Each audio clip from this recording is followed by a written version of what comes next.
Bakit ka ba nagtatago? Kung totoong gusto mong kumonek, di mo pa rin gets. Di mo pa rin ako maintindihan. Guard. Guard, gising na po siya. Hi, this is Mark Ian, host of Kapatid Connect, and here's my 5-in-1 challenge.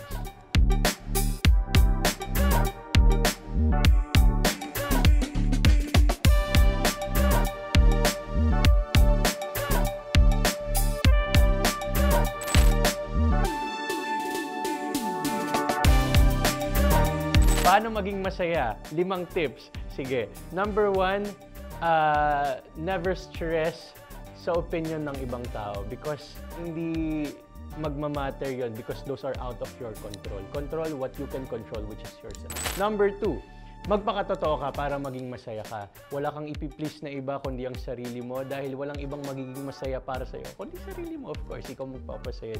Third tip, para maging masaya, matuto kang magbigay sa ibang tao kasi yung saya na nakikita mo sa kanila is yun din yung saya na babalik sa'yo. Pang-4, paano maging masaya? Spend time with your family. Spend time with your family kasi there's a certain connection and energy na nabibigay ng family natin sa atin. Yung support, ayan, magiging masaya tayo, of course. Pang-5, spend time with yourself. Spend time alone, contemplate, know more about yourself, kilalaning mabuti ang sarili, anong mga kagustuhan natin sa buhay, our pursuits in life.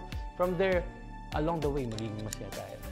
Hi mga kapatid, this is Mark Ian and I'm inviting you to watch Kapatid Connect every other Friday dito lang yan sa TV5 YouTube channel.